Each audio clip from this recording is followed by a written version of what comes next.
Hello and welcome to TCS.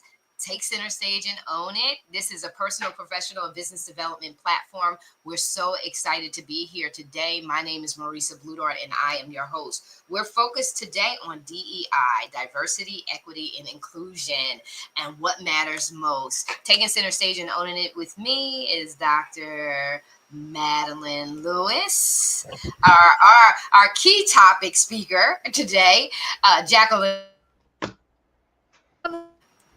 Robert Gatewood, and Sabine, our international real estate broker. She is in the house. And we're going to tie this all together. So, Dr. Lewis, take us on in DEI. Okay. Good morning, everyone. And Marissa, thank you for opening up this platform for this topic. Really appreciate you.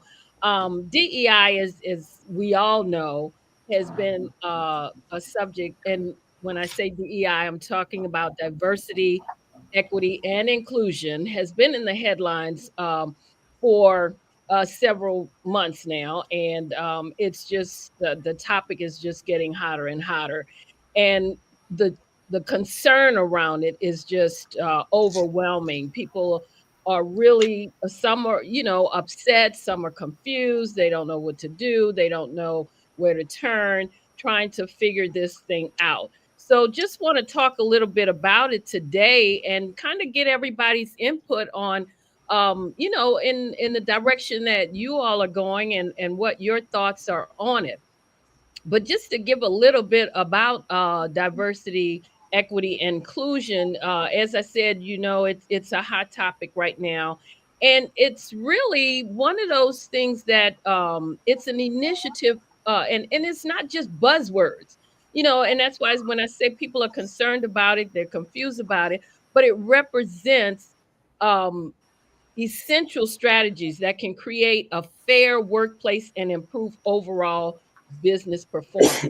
And so you want to have an organization that looks like the people in the world. You don't want everybody to look the same.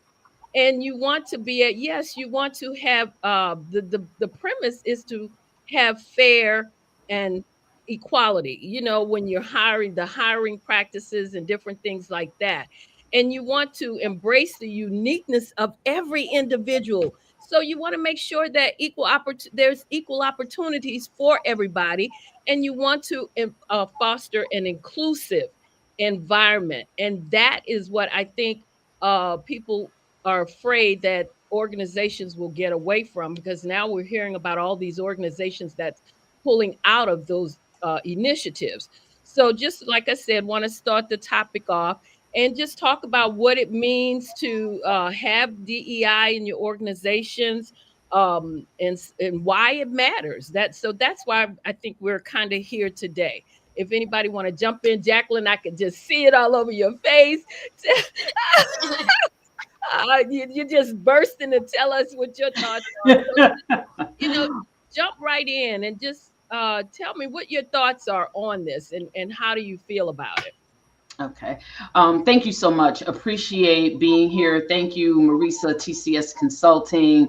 And thank you so much, Dr. Madeline, for even bringing this topic. So just to kind of give a little bit of where my mindset is coming from. After 40 plus years in global high tech and engineering at the C-suite level, now I empower, as retired from there in corporate, I empower C-suite women. And I do try to focus on global women in high-tech leadership to help to unlock their potential, harmonizing their innovation in the frameworks that they learn to use. So why does DEI really play into all of this? Well, one, it fosters creativity and innovation. For whatever reason, this is not just about a race or a gender. This is really about fostering innovation and creativity. And I took a little note, Dr. Madeline, when you said everyone's uniqueness. And so if we're going to tap into everyone's uniqueness, we have to have leaders at the C-suite that understand the whole picture of DEI. What's the impact? Well, the impact is that companies with diverse leadership are Mhm. more likely to create products and services and Yeah. strategies that appeal to a broader customer base. This is Absolutely. about shareholder value. It's Mhm. not just about reaction and emotion and people saying, "Oh, we need to do away with that because it's unfair." But what we really do with a diverse workforce is we set the stage to increase a competitive advantage in the marketplace if we're really understanding the whole picture of DEI.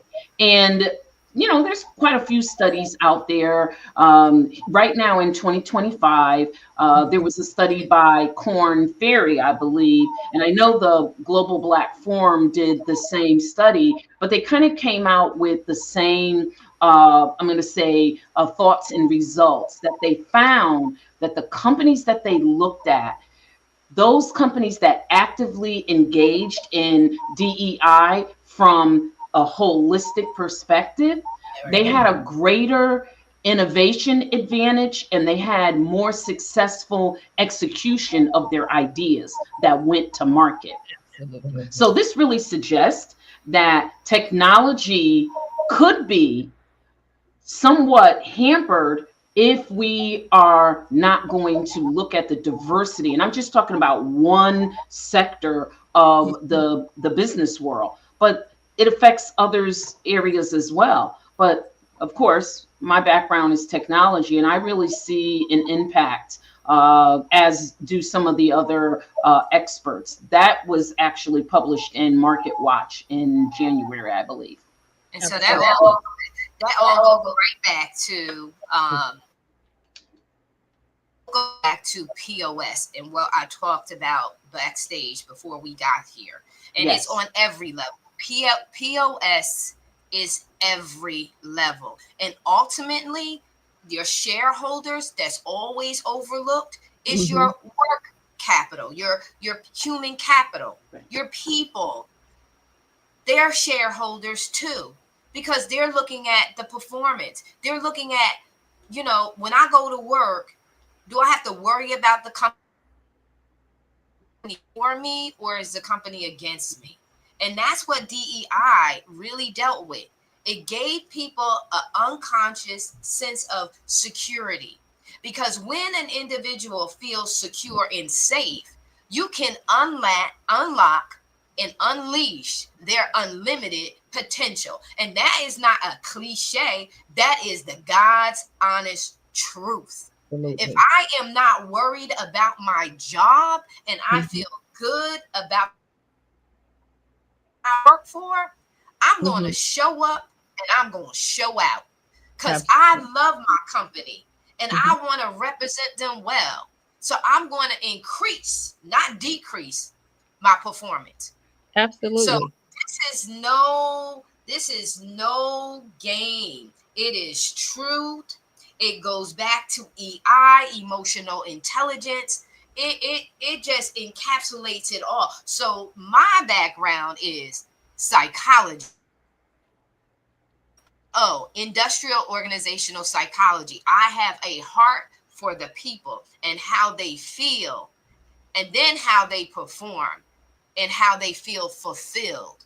And Mhm. when a person feels fulfilled, it's unlimited. Yes. And at the end of the day, all of that innovation comes from an Mhm. unleashed sense of freedom to create, to procreate. And that's why that's so important. So I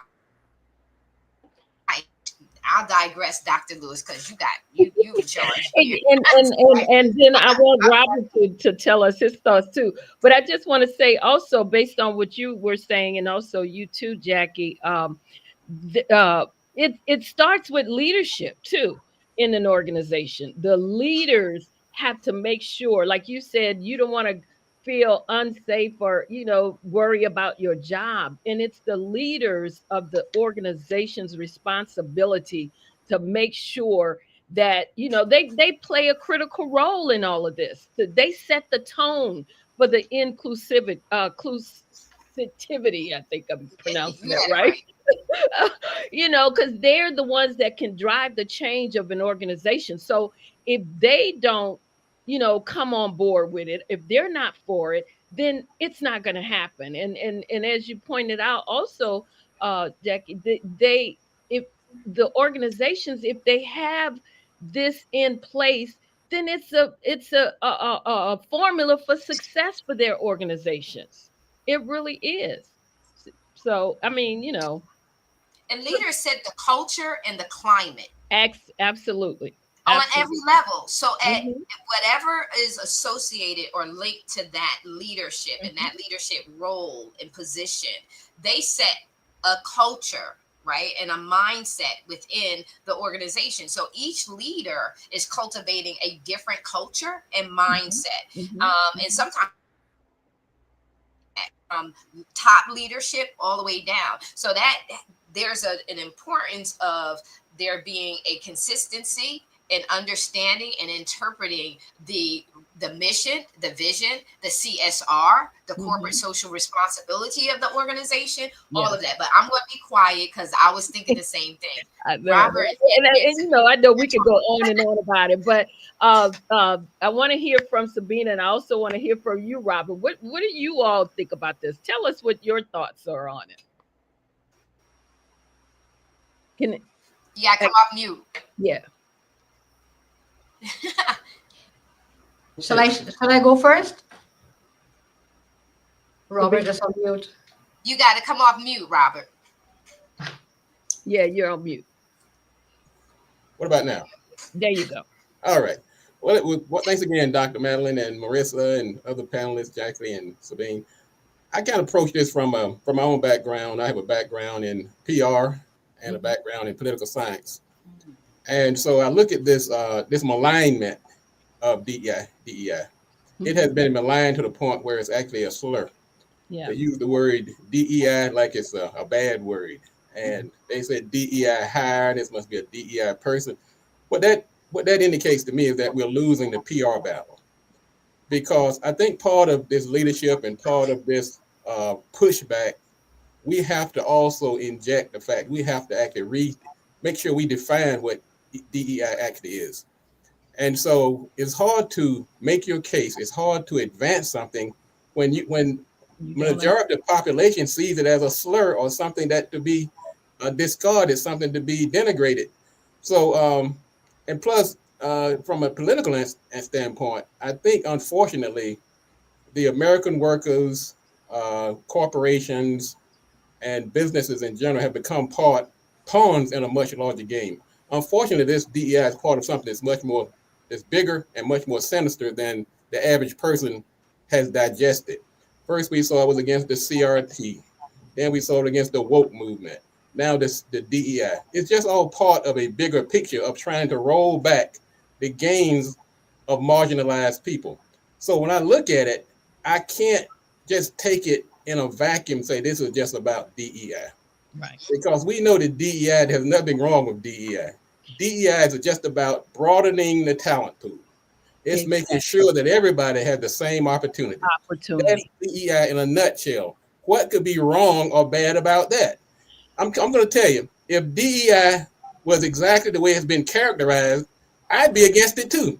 But we know Right. what we're seeing in the media Absolutely. is not what DEI represents. That's my Exactly. take on it. That's my And take. I think what it is that when they hear DEI, they automatically think that it's to push African Americans into these positions. Or That's unqualified, the not big just African that's Americans. one of the biggest roles. But Unqualified. it's also what they don't fail to understand. It's inclusive, meaning it's for all, everyone, men, women, Hispanics, all everyone.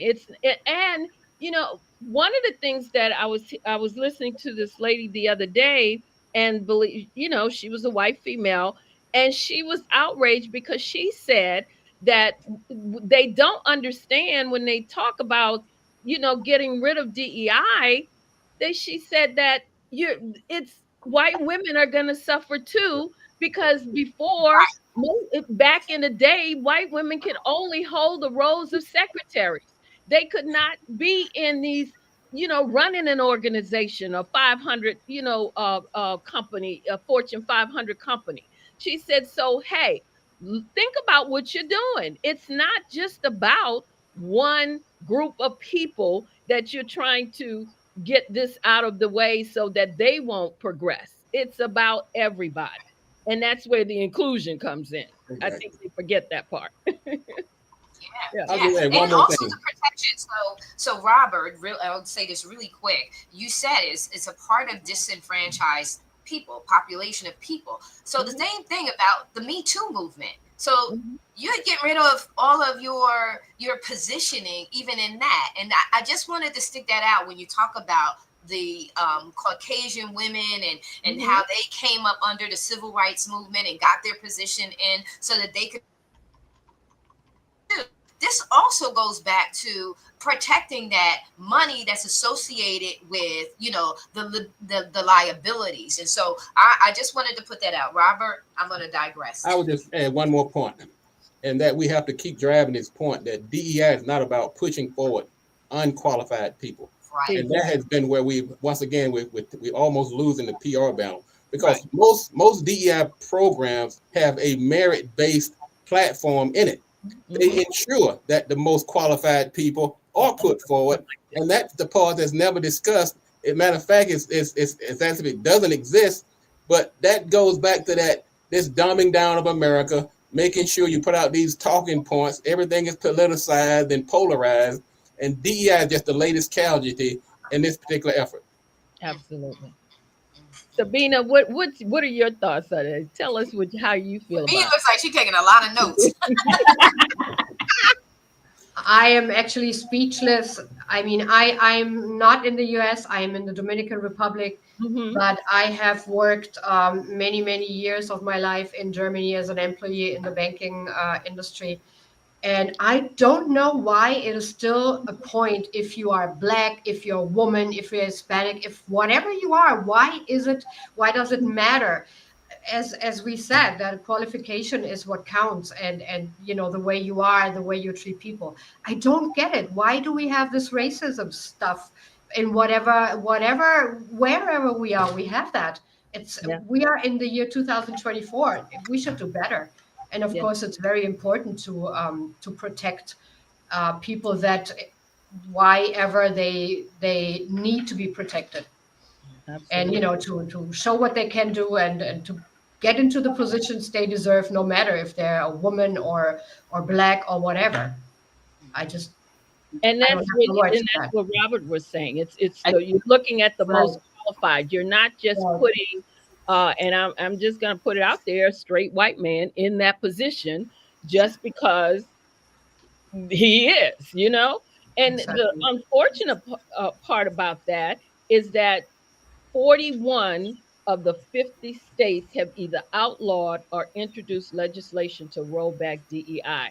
And I just want to point out that the District of Columbia and Maryland is not one of them, okay? Just want to let y'all know. Very good.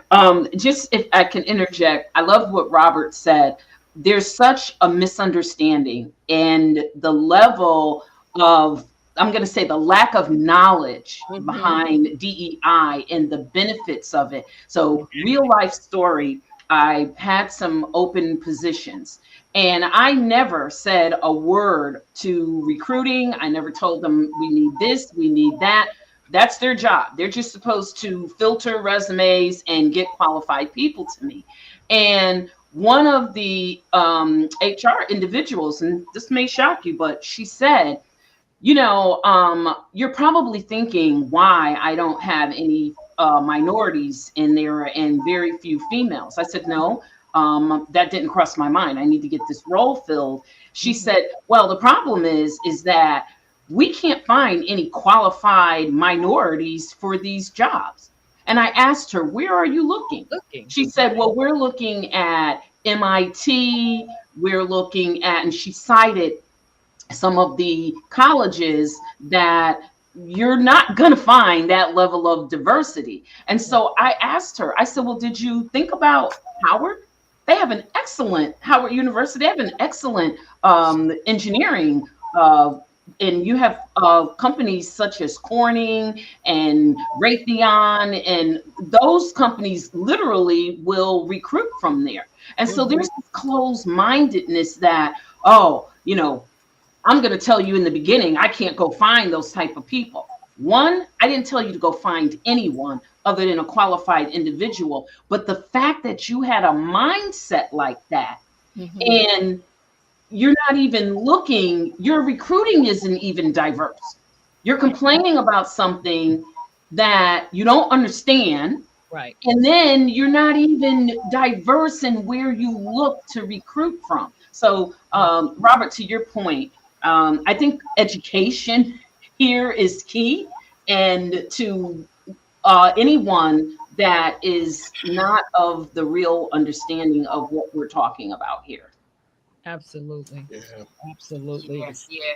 And, Another and thing is too is we're looking at the upcoming generation, and the disconnect is, and I was sharing this with Sabine offline. The disconnect is they haven't had the straight, direct experience of the racism, you know, and all that goes with that. They've not had that, they've and not in had. our society, even though racism still exists, it doesn't exist that like it did back in the day. Mhm. It's Absolutely. been such an extended period of time where we've not had that direct racial encounter, other than the violence between the whatever. We've not had that, and so there's a disconnect of why these programs and why these policies actually came into place. And talking about education, Robert and Lulu, it's all about the disconnect of that reality, that why did these things come. And another thing is with Robert, that this is not single minded, but there is an agenda behind it. If you remove the past, then there Yeah. is no today present cause for need of it. But and that is with them taking out what happened in the 60s, in the early establishment of the country, removing that from our history and Right. removing that from daily conversation. That's why it's so important. What are you talking to your children about? Are you, when you're driving and you're going on trips, what is your real conversation? Are you teaching them about the history so that they Yeah. understand why the present is what it is and how we can move forward? I've always argued that, saying, Mhm. hey, what is the conversation? Are you talking about designer clothing, designer cars? Are you talking about real life situations and how this thing can shift in a heartbeat is what we're seeing. And so that's why these conversations, and that's why, Dr. Lewis, when you said to me, just I think it was that we should have this conversation, that we're having it today, because these are the conversations that we need to be having. This is what we Mhm. need to be making people aware of on these Right. kind of platforms. Mhm. Well, the thing of it is, when you say what are they talking about when they're, in the car, what have you, a lot of times they're not, because the That's it. kids are in the back on their devices, and the parents driving, or have zoned out or whatever. So they're not having these conversations, which is why it's so easy for them to take it out of the schools, take these different Mm. programs out of the schools, so that And so the kids aren't learning about any of this. And that's the problem with what they're doing, how he's changing the executive orders to eliminate DEI, is the fact that he's saying that it's a discrimination against the civil rights protection and affirmative action. I mean, how do you get that? But if you rewrite it and you constantly tell people that don't really know or don't really discuss it, then guess what? They're going to believe that. That's what they're going to and the think. Well, yeah, falsehood, let's get rid of it because it's discrimination. It's right? discrimination. Right. And you have a younger generation that's saying, I don't want that. I don't need that to get ahead. And they don't Mhm. understand that the very reason their parents are ahead is Is because because of these policies and these right that laws was put being in in place. place. right for them. And Mhm. so they don't, it's a charge to us. It's a Yeah. double-edged sword. It's a charge to both us, Yeah. as the, the wise, to make sure that the younger generation, that there is no communication gap, that we Mhm. work together to communicate effectively. Mhm. Even at this ninth hour, it's still very important for us to not give up and go quietly Oh, into the night, but to speak absolutely. up. Absolutely.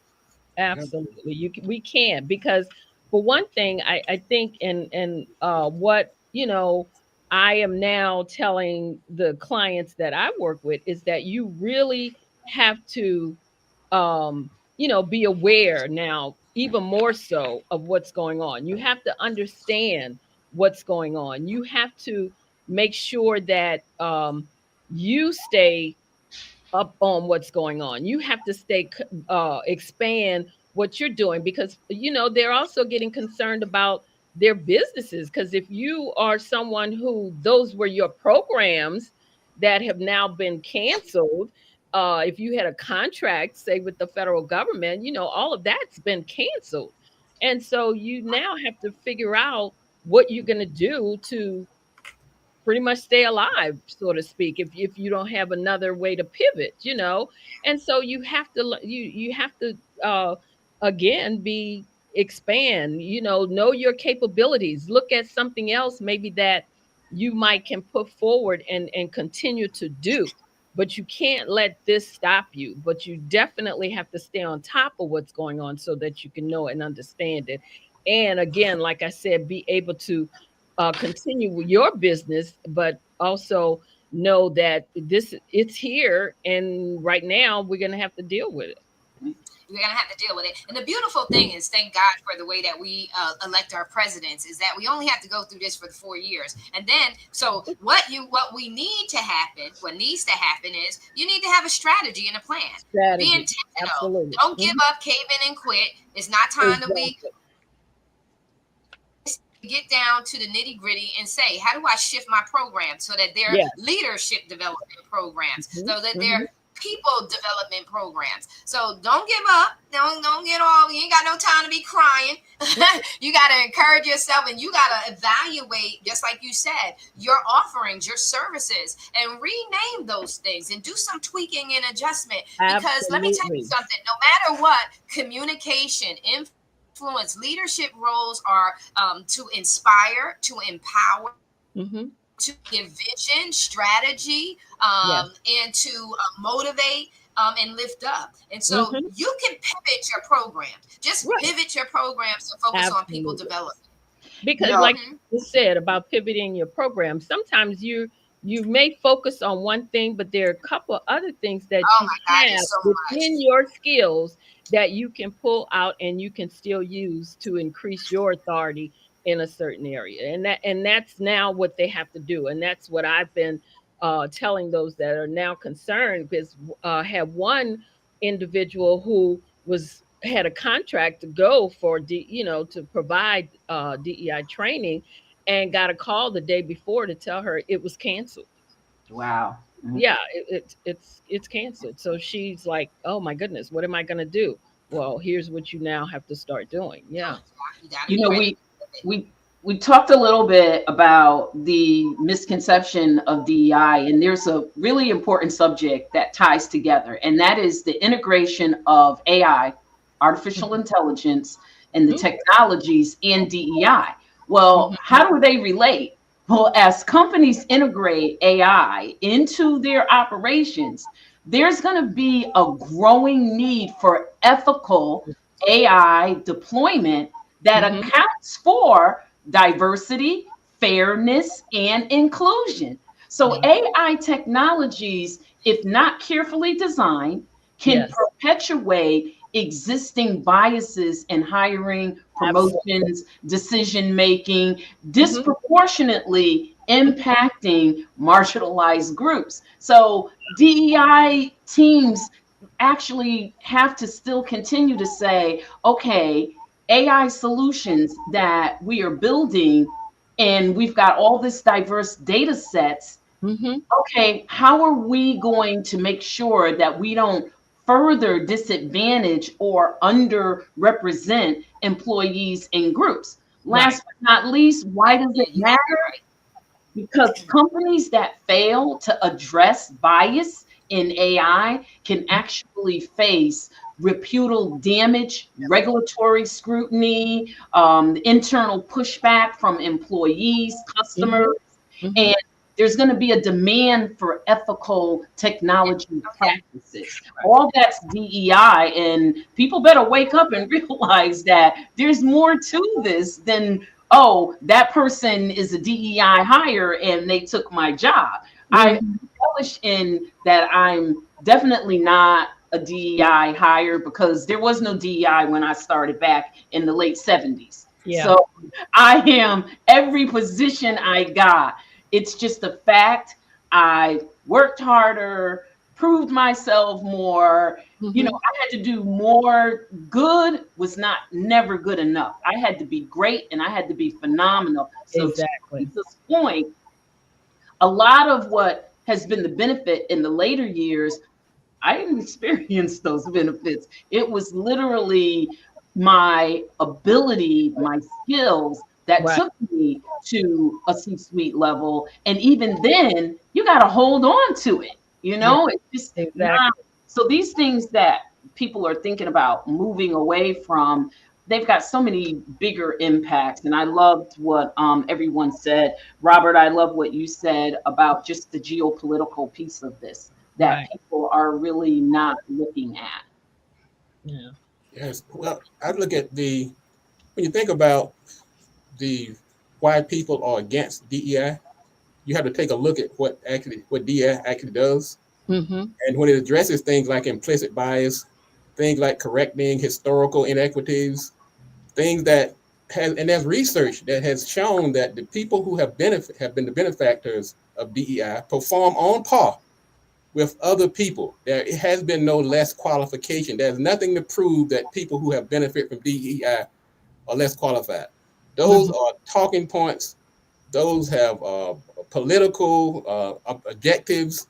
And so part Scary. of my goal of pushing back is to make sure that people understand what it is and offer platforms so that we can have a balanced conversation going on. Right now, it's all one side. It's all about these DEI people. Look at that. We have Yeah. the accident up in Baltimore where the ship ran into the bridge, and oh, the black man must have been a DEI hire. We're looking at the first lady, the vice president running for president, probably one of the most qualified Unbelievable. in history. Now she's been called a DEI hire. Even if she was a DEI hire, she's the most qualified person. So there Qualified must person. be more Yeah. of a pushback against this narrative that DEI is advocating for all of these unqualified people to take other people's Exactly. jobs. It's all political rhetoric. Exactly. And it's more like said, just to give the qualified ones, the marginalized qualified ones, a chance and an equal opportunity to be able to compete for that position. No one is asking you to give anything, Yes. Right. just asking for a fair opportunity. That's all. That's it. Mhm. So it's just, and that's why I'm liking this conversation, and because we're hearing so much about it, but a lot of it too, again, like, is scare tactics. You have the things that people don't understand, and a lot of times when they don't understand something, they're afraid of it. Mhm. Or and then Right. you have the other side where they just, I want this, and too many of them are getting what I want. So Right. there you You go. know, I like what Jacqueline said earlier. She was talking about when she was giving the example of people Mhm. can't find the talent. Well, Yeah. one of the objectives of DEI is to broaden the pool, which means you have to go out and recruit. You can't just go with certain other demographics or expect to find a diverse pool Exactly. of candidates. The other Exactly. part of the DEI, the inclusion part, is Mhm. about making people feel welcoming, and then the equity part is to remove some of these barriers that have Mhm. historically kept people from getting in these positions and advancing. And Those are absolutely. very noble, honorable, and any person with a just and fair mind will see them as needed advances in the workplace and in society. But Absolutely. that's not the conversation that we're having. That's not what we're talking about on the nightly news. That's not what the talking heads are talking about. All they're talking about is look at that DEI hire. Look at How did that person get there? We that. have to change the narrative in order for us to advance Hmm. all that's good about DEI. And that's exactly like what you were saying, Jacqueline. It's Yeah, I remember when I was working with the FBI, and I was actually at the time I was an analyst, and I remember seeing on the website that the FBI had a recruitment team, and I remember thinking, I didn't know we had a recruitment team, and so I went and I inquired about it because, as you know, the FBI was famous for having a lot of white males in the organization. And so when I went to find out about it, I got on the recruitment team. I was able to get on the recruitment team just to see, I wanted to know where they were going to get these people, you know? And it's like you say you're going to colleges. When you put up these recruiting booths at different events, you're telling people, you're going to colleges and different things like that to get people. But like you said, which colleges are you going to? And by doing that, I was able to get on there and, kind of like you said, make suggestions. Hey, well, how come we're not going over here? But if you don't, again, too, you can't be afraid of what's going on. You have to jump in, you have to be aware, you have to do your research, and you have to include yourself in the conversation so that you can try and change the narrative. Amen. So, yeah, but Wow. wow. This is Well, this we is know that we have to have this discussion again. We got to keep on having I this know we're coming discussion. into the end, huh? Yeah, we have to continue having the conversation and Yeah. continue to bring awareness. That's what's very Mhm. important. And so I just want to say thank you to Dr. Lewis for just bringing it up. I know we've all been thinking of it separately. We've all been watching and saying Yeah. and we've just been sitting back. And then you gave us the charge, not just sit back. Let's really talk about this. And so we will Absolutely. continue this discussion because we want to encourage, not only do we want to encourage, but we also want to educate and equip individuals who are, especially those who do, like you said, they're the small business owners that their business was based on this, this experience and Right. helping their clientele and bringing awareness and training and development and things like that. We want to make sure that they have of encouragement, but not only encouragement to trigger them to think in ways of pivoting, to come up with some ideas or some strategies that they can take and move. And we did do that a little bit today. We tapped into a little bit of that today because DEI is really about leadership, right? And it's Mhm. about how we're showing up ourselves. And so there Exactly. can be a pivot for them. This is not the end of all. This is No. just a something we look at. How do we say it? We got to assess, address, and move forward. And so with that being said, I want to say thank you so very much, Madeline, Dr. Lewis, for charging us with this. And I want to thank you for my Own It team and my TCS team for not counting it robbery, coming out and just having a candid conversation in regards to this topic, what matters most in DEI, and really speaking to it. So thank you, ladies and gentlemen. You Thank you guys for have a having great us. weekend. Yeah. Those who tuned in, thank you so much for tuning in. Make sure that in our next shows and upcoming shows that you make sure you leave some comments. We want to hear from you so we can respond to you in the audience. So we love you so very much. God bless you. We're out.